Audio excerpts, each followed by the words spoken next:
Hello বন্ধুরা, কেমন আছেন আপনারা? আশা করছি সবাই অনেক বেশি ভালো আছে। আজকে আমরা চলে যাচ্ছি মাওয়া ঘাটে। মাওয়া ঘাটের ইলিশ আমি অনেকবার খেয়েছি, কিন্তু রাতের বেলা খাওয়া হয়নি। তাই আমরা আজকে রাতের বেলা ইলিশ খাওয়ার ইচ্ছে পূরণ করতে চলে যাচ্ছি মাওয়া ঘাটে। আমরা এখন আছি ঢাকা মাওয়া এক্সপ্রেসওয়েতে। এটি সম্ভবত বাংলাদেশের সবথেকে আধুনিক ও দ্রুতগতির রাজপথ। দ্রুত গতিতে ছুটে চলা আনন্দের সাথে রাস্তার সৌন্দর্যও মন ভরায়।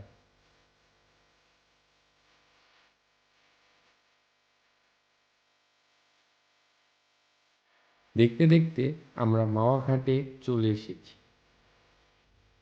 বক্সে করে বরফ দিয়ে রাখা ইলিশ আমাদের দেখানো শুরু হলো।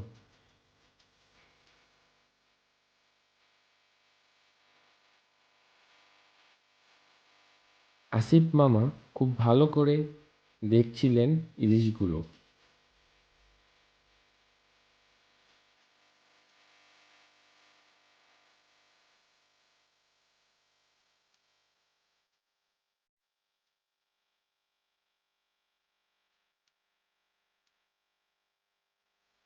আমাদের পছন্দ মতো দুটি ইলিশ বাছাই করে দেওয়া হলো। বাছাই শেষে এখন মাছ কাটা হবে।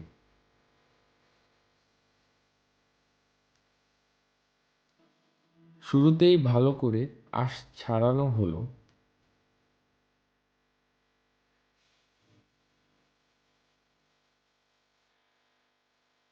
আঁশ ছাড়ানোর শেষে ধুয়ে নিয়ে পিস পিস করে কাটার পালা।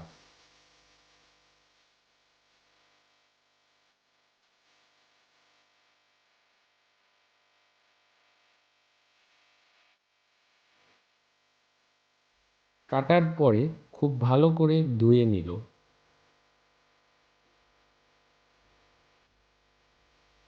এবার ইলিশের পিসগুলো হলুদ মরিচ লবণ দিয়ে মাখানোর পালা।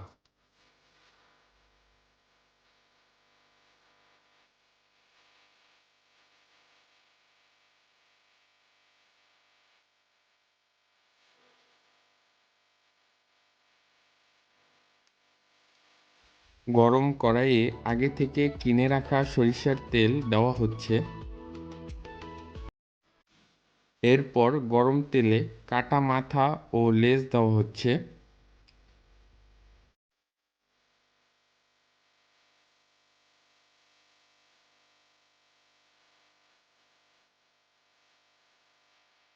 লেজের পরেই একে একে ফুটন্ত তেলে দেওয়া হলো ইলিশ মাছ।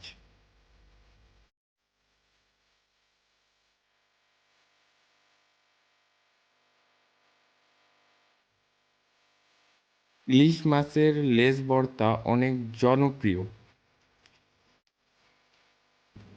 বিশেষ কায়দায় কাটা ছাড়ানোর পরে পেঁয়াজ ধনিয়া পাতা ও সিক্রেট মশলা দিয়ে খুব সুন্দর করে সুস্বাদু লেজ ভর্তা তৈরি করে দিল। এরপর খাবারের পালা। সময় স্বল্পতার জন্য খাবারের ভিডিওটি করতে পারিনি, কিন্তু খাবারগুলো ছিল এক কথায় অসাধারণ। আজ এ পর্যন্তই। আমাদের ভিডিওটি আপনাদের ভালো লেগে থাকলে সাবস্ক্রাইব করে আমাদের পাশে থাকবেন। ধন্যবাদ।